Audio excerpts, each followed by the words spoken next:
Selamat pukul sekian, selamat datang kembali di channel Recehan Film, tempat ngumpulnya para pejuang receh dalam mengais rejeki. Di video review alur cerita film kali ini, seperti biasa, Mimin akan menceritakan suatu film yang berasal dari negara berlambang gajah sana, alias Thailand. Film yang berjudul, Mimin gak bisa jelasin judulnya, takutnya kagak dimonetisasi, yang rilis tahun 2020. Ini menceritakan tentang seorang anak yang tidak mendapatkan kasih sayang oleh kedua orang tuanya sejak dini. Suatu ketika, ia mendapatkan kiriman sebuah box besar di depan rumahnya yang isinya sebuah boneka yang super duper gede. Daripada panjang lebar, yuk kita langsung saja mengulik detail alur ceritanya. Namun sebelum lanjut, saya kasih ingat dulu nih kalau video ini full spoiler, dan jangan lupa juga bantu subscribe dulu, serta yang sudah melakukannya saya ucapkan terima kasih dan sehat selalu serta rezekinya berlimpah. Amin. Film dibuka dengan adegan seorang anak kecil yang bernama It. Dikala itu, bocil yang satu ini tidak sengaja melihat ayahnya sedang berlatih ilmu nganu-nganu dengan seorang wanita. Lalu film pun dimulai. Si bocil itu kini sudah beranjak dewasa, dan dikala itu dia sudah mengenyam dunia pendidikan. Dialah It yang di awal film melihat ayahnya tadi sedang berlatih ilmu kanuragan. It ini diceritakan telah ditinggal pergi oleh ibunya sejak dulu kala, dan selama ini ia hanya hidup berdua dengan ayahnya yang berprofesi sebagai aktor film nganu-nganu alias dewasa. Pada malam itu, di saat pembuatan film, It mendapat kabar yang buruk tentang ayahnya. Ayahnya terkena serangan jantung, sehingga si pejuang nganu-nganu receh itu harus mengembuskan nafas terakhirnya, dan juga mengakhiri statusnya sebagai sang legenda penakluk AWW. Tentu karena kejadian ini menjadi luka pilu bagi It, sang tokoh utama. Karena setelah kepergian ayahnya, maka It mau gak mau harus hidup mandiri tanpa kasih sayang dari orang tuanya lagi. Adegan pun berganti. Pada hari itu, tiba-tiba kiriman box misterius itu pun datang. It kaget, bahkan ia sendiri tidak mengetahui nama sang pengirim. Singkat cerita, It membawa masuk kotak box super duper besar itu karena penasaran. It membuka kotak tersebut, dan isinya kalian udah bisa nebak nih. Yup, isinya berupa sebuah robot yang menyerupai wanita cantik jelita. Karena kaget dan ketakutan, It mencoba melarikan diri. Setiba di luar, It bertemu dengan seorang kakek-kakek yang bernama Profesor Azaleko Mantro. Di saat itu juga si robot cantik nan jelita itu pun muncul dan mulai beraksi. Dengan bantuan si profesor, menyuruh It mengucapkan sebuah sandi. Seketika itu robot pun dikendalikan. Diceritakan jika robot itu bernama Ana. Ternyata ini adalah permintaan terakhir dari mendiang sang ayah yang ingin diserahkan kepada It. Diceritakan sejak kecil, ternyata It tidak pernah merasakan sebuah kasih sayang seorang wanita. Nah, robot inilah dirancang agar dapat selalu menemani It dan juga bisa memenuhi kebutuhan jasmani dan rohaninya It. Karena ternyata It mengidap suatu penyakit ganas, yaitu penyakit di saat It sedang grogi.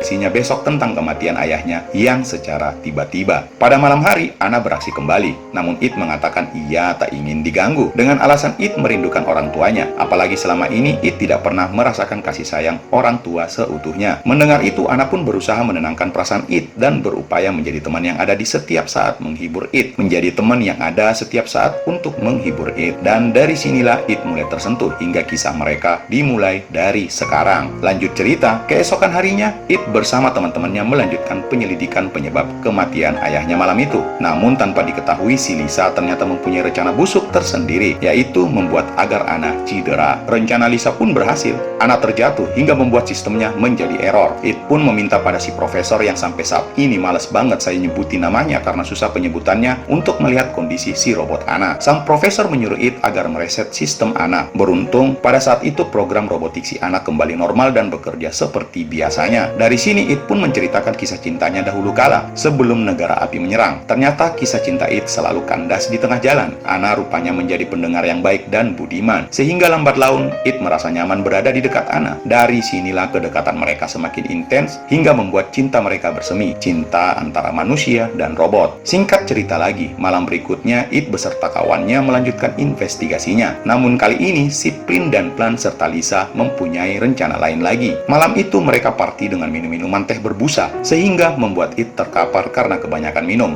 Melihat rencana mereka bertiga berhasil, lalu Lisa mengajak It untuk beristirahat bersama. Ternyata terowongan Lisa sudah membuka izin masuk bagi kereta panjang milik It malam ini. Sedangkan Prin yang masih penasaran dengan Anna pun mulai melancarkan aksinya. Profesor yang masih sulit bagi Mimin menyebut namanya mengetahui hal itu, segera menghubungi It guna menyelamatkan Anna dari mangsa predator bernama Prin. It pun segera keluar dan meninggalkan Lisa untuk menyelamatkan sang robot pujaan hati. Kejadian gebuk-gebukan antara It dan si predator recehan tak terelakkan lagi. Di saat perdebatan mereka itu nggak kunjung usai, tiba-tiba Anna tersadar dan berlari keluar. It segera menyusulnya keluar. Namun saat di pertengahan jalan, tiba-tiba sebuah mobil yang berjalan ke arah Anna tanpa bisa dielakkan gedubrak. Anna pun tertabrak. Atas kejadian itu membuat sistem Anna rusak dan tak dapat diperbaiki lagi. Mendengar penjelasan si profesor, It pun merasa amat sangat bersalah. It pun galau gurana, merana gedibrak-gedibruk. Singkat cerita, sang profesor menjelaskan ke It jika hanya ada satu cara untuk dapat menyelamatkan Anna, yaitu It harus masuk ke dalam program motorik Anna dan membangunkan sistem itu secara manual. Proses pun dimulai. It masuk ke dalam sistem Anna dan melihat masa lalunya yang kelam. Untung saja It segera sadar. Bayangan tentang ayahnya pun muncul dan mengatakan kepada It agar mengikhlaskan kepergiannya. Setelah itu, sistem motorik Anna kembali pulih dan membuat Anna bangkit kembali. Setelah kejadian itu, It pun benar-benar menerima kehadiran Anna dan menjalin kasih sayang bersama robot wanita cantik jelita pujaan para predator.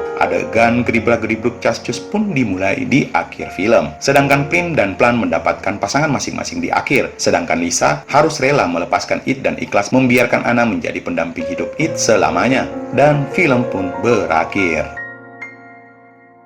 Nah, demikian alur cerita film kali ini. Semoga saja ada hal yang dapat kita petik dalam film kali ini dan bermanfaat di kehidupan teman-teman semua. Jika teman-teman yang ingin merequest film berikutnya, maka silakan tulis di kolom komentar. Akhir kata, saya Tama undur diri. Wassalam. Jangan lupa bahagia.